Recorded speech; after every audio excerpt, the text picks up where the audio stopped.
The consensus is in. The PlayStation platformer is a thing again. Though some people have been acting like this is new. On the contrary, we've had Crash Bandicoot, Spyro the Dragon, Ratchet and Clank, Jak and Daxter, Sly Cooper, Sackboy, Knack, and plenty of other multi-platform hits as well. But now, it's time for the return of Astrobot.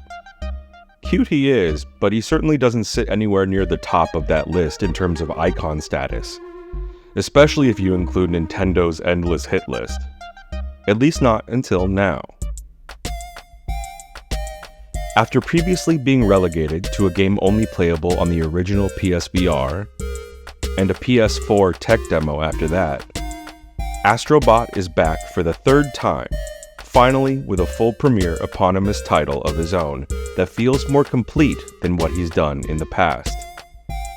This time, Sony bet big on a little robot, and crafted him a game so brilliant that it firmly cements the little guy as their new mascot and calls into question if Mario really still is the peak for this type of game.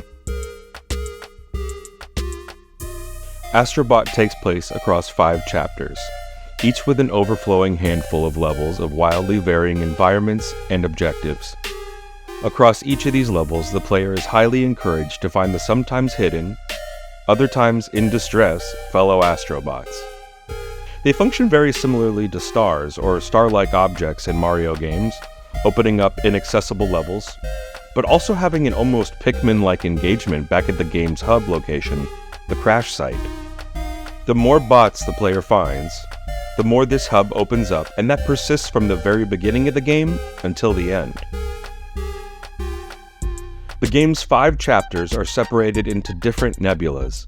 There's also a 6th nebula for bonus levels. However, the bonus levels really worth talking about become available after finishing each chapter of the game. Every one of these special levels picks a classic PlayStation game and cribs not only the aesthetics, but the mechanics as well. This is the best content in the game and by far the most memorable. There's also a wild list of gadgets repeatedly thrown Astro's way that are really fun to use, including an octopus balloon, some plant-based long-distance boxing gloves, and a bulldog jetpack, to name a few. The game is constantly shaking up what you're doing and never once gets boring.